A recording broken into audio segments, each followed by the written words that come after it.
दो दोस्त रवि और सोम बचपन से ही साथ में पढ़े, घूमे फिरे, खेल खेले, साथ में ही खाए पिए, यानी कि दोनों की एकदम पक्की वाली दोस्ती। इतनी पक्की दोस्ती होते हुए भी दोनों के स्वभाव एकदम अलग। रवि एकदम शांत, सुलझा और विषय और वस्तु के हर पहलू पर ध्यान देने वाला। वहीं सोम एकदम विपरीत, यानी कि उतावला और सिर्फ रिजल्ट्स को महत्व देने वाला।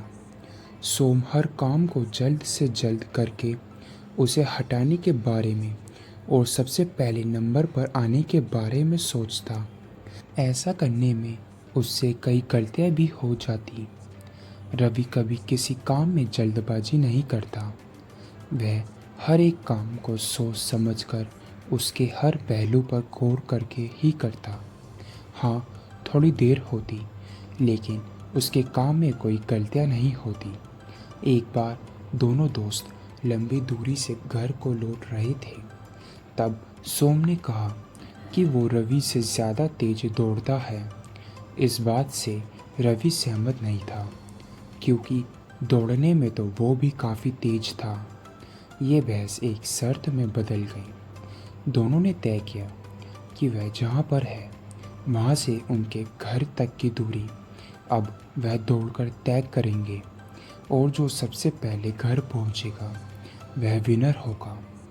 दोनों ने साथ में दौड़ना शुरू किया। कुछ दूर जाकर वे दोनों कंकड़ पत्थर वाले रास्ते को दौड़ने लगे। वहाँ पर रवि अचानक रुक गया और अपने जूते खोलने लगा। उसे ठहरा हुआ देख सोम ने मुस्कुराते हुए कहा, क्या हुआ, अभी से हार मान ली? रवि ने सोम से कहा, बिल्कुल नहीं, मैं अपने जूतों में फंसे कंकड़ों को निकाल रहा हूँ, ताकि आगे जाकर मुझे रेस कंप्लीट करने में कोई दिक्कत ना हो। वो बोला, मुझे छोटे मोटे कंकड़ों की परवाह नहीं है, मैं किसी भी हालत में तुमसे पहले ये रेस कंप्लीट कर लूँगा। इतना कहकर सोम आगे बढ़ गया।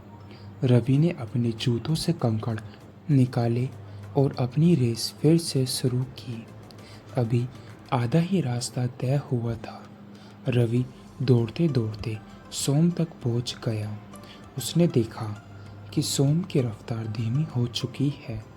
उसे यह समझते देर न लगी कि सोम के जूतों में फंसे कंकड़ों की वजह से उसे दौड़ने में तकलीफ हो रही है। देखते ही देखते रवि सोम से आगे निकल गया, लेकिन तभी रवि को पीछे से सोम की आवाज़ सुनाई दी, जो उसे मदद के लिए बुला रहा था। रवि तुरंत पीछे मुड़ा और अपने दोस्त की मदद करने के लिए उसके पास पहुंच गया। वहां जाकर रवि ने देखा कि सोम के पैरों से खून निकल रहा था, और ये उन्हीं छोटे छोटे कंकड़ों की वजह से हुआ था जो उसके जूतों में फंस चुके थे और उसने निकाले नहीं थे। रवि ने अपने दोस्त के पैरों से वह कंकड़ निकाले और उसको सहारा देकर घर ले गया और उसे दवाई लगाई। सोम काफ़ी ज़्यादा घायल हो गया था, इसलिए उसे ठीक होने में काफ़ी लंबा समय लगा। सोम को इस बात का हमेशा सोच रहा। उसने सिर्फ मंजिल पर ध्यान दिया और बाकी चीज़ों को इग्नोर किया। दोस्तों, दुनिया में दो तरह के सोच रखने वाले लोग होते हैं। एक वह जो मंजिल को ज़्यादा महत्व देते हैं और सफ़र पर ध्यान नहीं देते। दूसरे वह जिन्हें सफ़र में भी उतनी ही दिलचस्पी होती है, वह सफ़र को भी उतना ही एंजॉय करते हैं जितना कि मंजिल को।